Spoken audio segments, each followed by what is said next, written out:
E5 TV news కు స్వాగతం. ముందుగా హెడ్లైన్స్. ఇది అమృతకాల్ కాదు, వినాశకాల. ప్రధాని మోదీపై దిగ్విజయ గజం. సంత్ శ్రీ సేవాలాల్ మహారాజ్ జయంతి వేడుకలో పాల్గొన్న బీఆర్ఎస్ వర్కింగ్ ప్రెసిడెంట్ కేటీఆర్.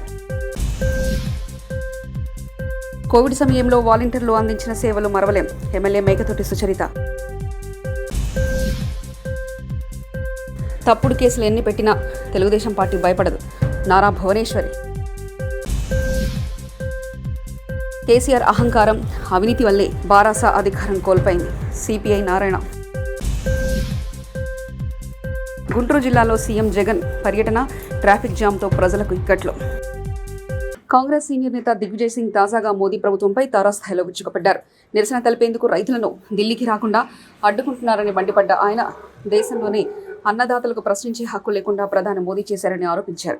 ప్రధాని మోదీ కేవలం కార్పొరేటర్లకు మాత్రమే అనుకూలంగా ఉన్నారని, ఆదాని లాంటి పారిశ్రామికవేత్తలకు మేలు జరిగే నిర్ణయాలు తీసుకున్నారని విమర్శించారు. హైదరాబాద్లోని గాంధీ భవన్లో నిర్వహించిన మీడియా సమావేశంలో భాగంగా ఆయన ఈ వ్యాఖ్యలు చేశారు. తెలంగాణ భవన్లో జరిగిన సంత్ శ్రీ సేవాలాల్ మహారాజ్ జయంతి వేడుకల్లో పాల్గొన్న బీఆర్ఎస్ వర్కింగ్ ప్రెసిడెంట్ కేటీఆర్. కార్యక్రమంలో ఎంపీ శ్రీమతి మాలోతు కవిత, మాజీ మంత్రి ఎమ్మెల్సీ శ్రీమతి సత్యవతి రాథోడ్, మాజీ మంత్రి కొప్పుల ఈశ్వర్, మాజీ ఎమ్మెల్యే శ్రీ రవీంద్ర కుమార్ మరియు పలువురు ప్రజాప్రతినిధులు, నాయకులు పాల్గొన్నారు.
ఉద్యోగాలు కేసీఆర్వి, ప్రచారం కాంగ్రెస్ది. ఎమ్మెల్యే పాడి కౌశిక్ రెడ్డి. కేసీఆర్ గారు 1,60,83 ఉద్యోగాలు ఇచ్చింది కూడా యావత్ తెలంగాణ ప్రజలకి, తెలంగాణ యువతకు కూడా ఈ అసెంబ్లీ ద్వారా తెలియజేస్తా ఉన్నాను.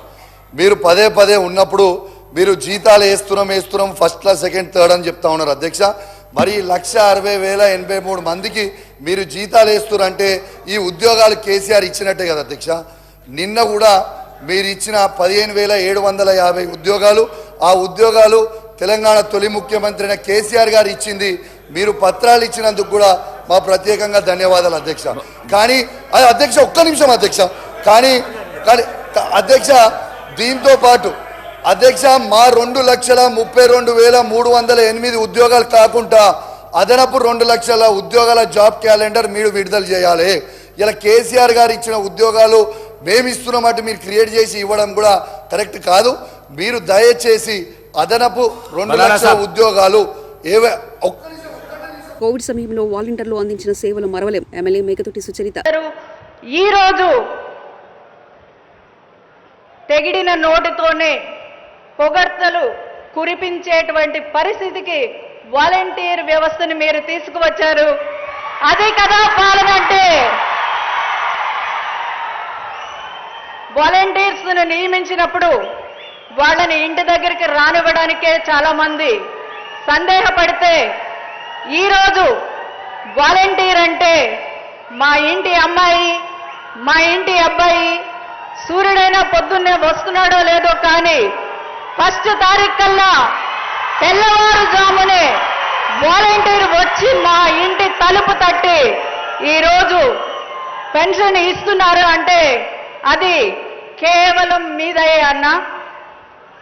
ఇప్పుడైతే కోవిడ్ రోజులు, లాక్డౌన్ రోజులు మనం మర్చిపోయాం. కానీ ఆ రోజు ఇంట్లో వాళ్ళు ఒకళ్ళు పలకరించుకోవడానికే భయపడేటువంటి పరిస్థితుల్లో మరి వాళ్ళ కుటుంబాలను కూడా లెక్క చేయకుండా సేవలు అందించినటువంటి సైనికులు ఎవరన్నా ఉన్నారంటే అది వాలంటీర్లు మాత్రమే అని చెప్పుకోవడానికి మేము కూడా గర్వపడుతున్నామన్నా.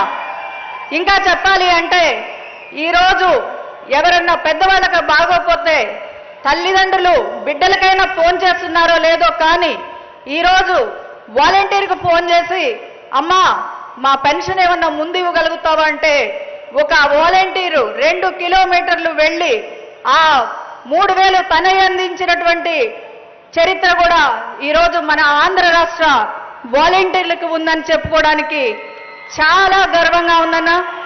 మీరు ఇస్తున్నటువంటి ఇంకా చెప్పాలి అంటే ఒక వాలంటీర్ని స్టేట్ కార్పొరేషన్ చైర్మన్గా చేసినటువంటి ఘనత కూడా అది మీకే దక్కుతుందని చెప్పుకోవడానికి గర్వపడుతున్నామన్నా. మరి మీరు వాళ్ళ సేవలను ఇతోధికంగా పెంపొందించే విధంగా మీరు ఇస్తున్నటువంటి ఈ అవార్డులు వాళ్లకు ప్రోత్సాహకాలు ఒక మెడిసిన్ లాగా పనిచేస్తాయని చెప్పడానికి కూడా ఏమాత్రం సందేహం లేదని తెలియజేసుకుంటానన్నా. ఇంకొకటన్నా, మన దేశం హరిత విప్లవం చూసింది, నీలి విప్లవం చూసింది, శ్వేత విప్లవం కూడా చూసింది. కానీ మన రాష్ట్రానికి ఉద్యోగ విప్లవం తెచ్చినటువంటి వ్యక్తి ఎవరన్నా ఉన్నారంటే అది మీరేనన్నా. ఒకే నోటిఫికేషన్తో 1,35,000 సచివాలయటువంటి సిబ్బందిని మీరు కులం చూడలేదు, మతం చూడలేదు, ప్రాంతం చూడలేదు, పార్టీలు చూడలేదు, పారదర్శకంగా ఉద్యోగాలు ఇచ్చినటువంటి ఘనత ఏదైనా ఉందంటే అది కేవలం మీకే చెల్లుతుందన్నా. అక్రమ కేసులు పెట్టి బెదిరించే వారికి తెలుగుదేశం పార్టీ భయపడదని ఆ పార్టీ అధినేత చంద్రబాబు సతీమణి నారా భువనేశ్వరి అన్నారు. శ్రీ సత్యసాయి జిల్లాలోని మడకసిర, హిందూపురం నియోజకవర్గాల్లో నిజం గెలవాలి కార్యక్రమంలో ఆమె పాల్గొన్నారు. ఈ కార్యక్రమానికి వచ్చిన హేమంత్, శోభ అనే దంపతులు తమ బాలుడికి పేరు పెట్టాలని భువనేశ్వరి కోరారు. ఆమె చిన్నారిని ఎత్తుకొని కుశల్ కృష్ణ అని నామకరణం చేశారు. చాలా కష్టాలు మీరందరూ ఎదుర్కొన్నారు, కానీ మన ధైర్యం, సహనం ఏం కోల్పోగలేదు.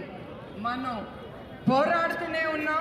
మీ అందరికీ తెలుసు ఈ ప్రభుత్వం ఎంత అరాచకాలు చేసిందో. మన తెలుగు దేశం కార్యకర్తలు అంటే చాలు వాళ్ళు కొట్టడం లేదా తప్పుడు కేసులు పెట్టి జైల్లో పెట్టడం. అంటే ఏంటి?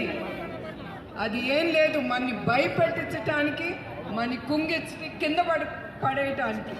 కానీ మన తెలుగుదేశం బిడ్డలు ఏనాడు మనం కింద పడం, మనం పైకి లేచి దానికి ఆయుధం ఏంటి చెప్పండి? మన పోరాటానికి అది మర్చిపోకూడదు. మీరే కాదు, ఇంకా 10 మందితో కూడా మీరు తీసుకెళ్లి బూత్కి ఓటు వేయించే బాధ్యత మనందరిలోనే ఉంది. కాదు, ఆంధ్రప్రదేశ్ భవిష్యత్తు కోసం నేను చెప్తున్నాను.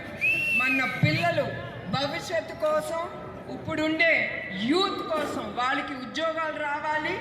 కొంతమంది అన్నారు ఆయన జైలు నుంచి బయటకు వచ్చారు, ఇంకా మీరు ఎందుకు చెక్లు పంపించేయండి. కానీ నాకు అట్లా అనిపించలేదు. నేను వెళ్ళాలి, నా బిడ్డల్ని నేను చూడాలి,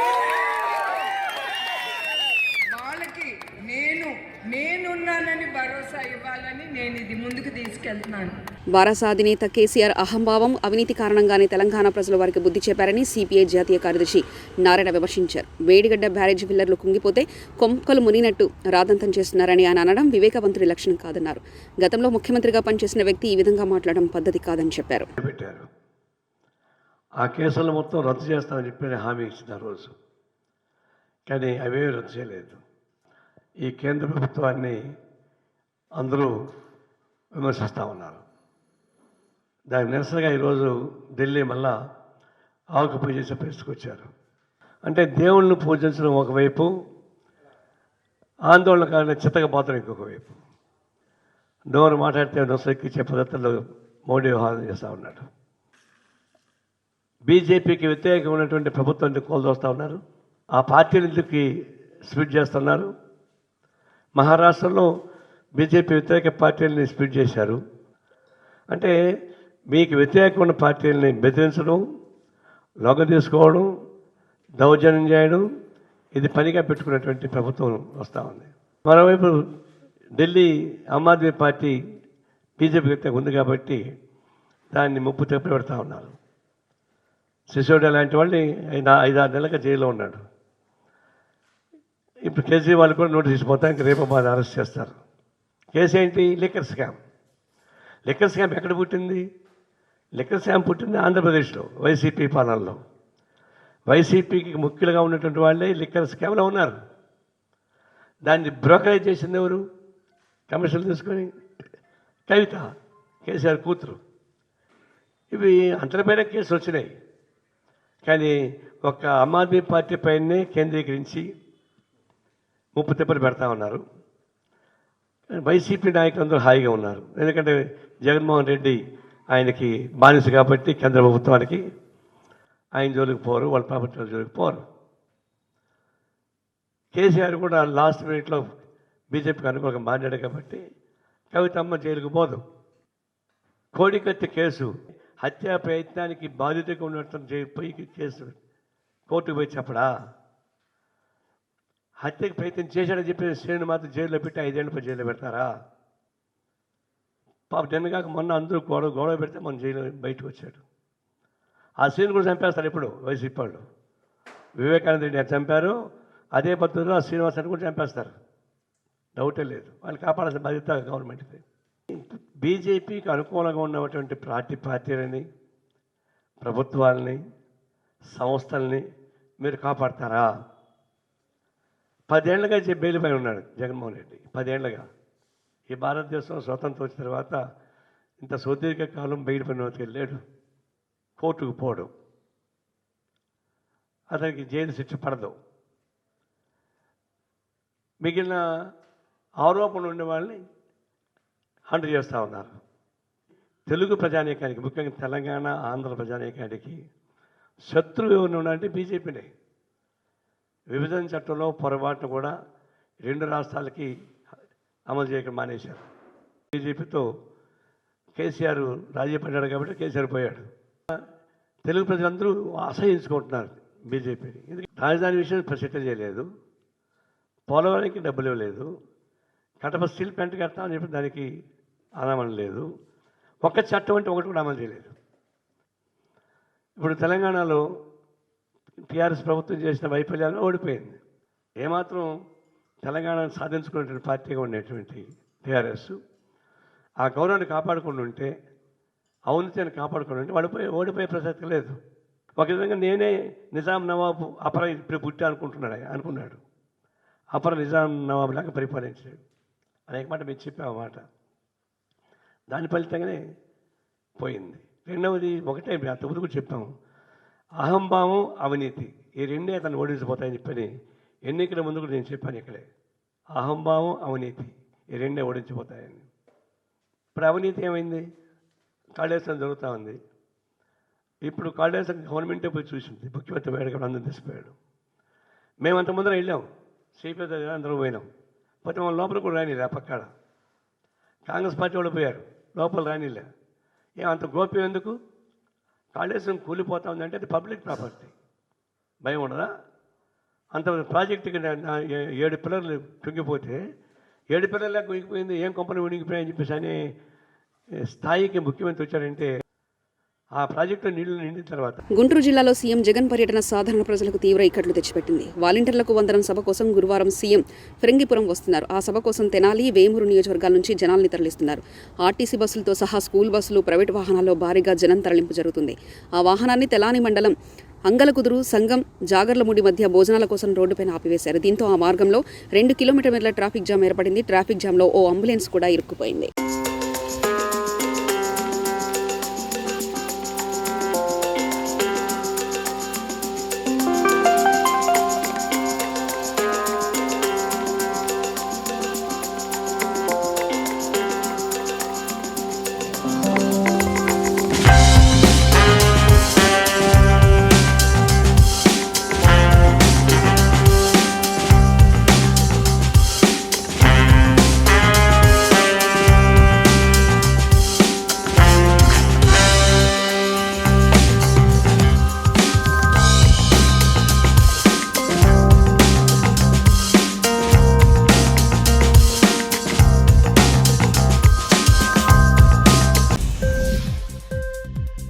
ఇది అమృతకాల్ కాదు, వినాశకాల్. ప్రధాని మోదీపై దిగ్విజయ్ ధ్వజం. సంత్ శ్రీ సేవాలాల్ మహారాజ్ జయంతి వేడుకలో పాల్గొన్న BRS working president KTR. Covid సమయంలో వాలంటీర్లు అందించిన సేవలు మరవలేం. ఎమ్మెల్యే మేకతోటి సుచరిత. తప్పుడు కేసులు ఎన్ని పెట్టినా తెలుగుదేశం పార్టీ భయపడదు. నారా భువనేశ్వరి. కేసీఆర్ అహంకారం, అవినీతి వల్లే బారాస అధికారం కోల్పోయింది. సిపిఐ నారాయణ. గుంటూరు జిల్లాలో సీఎం జగన్ పర్యటన, ట్రాఫిక్ జామ్తో ప్రజలకు ఇక్కట్లు. ఇవి బులెటిన్ విశేషాలు. చూస్తూనే ఉండండి E5 టీవీ న్యూస్.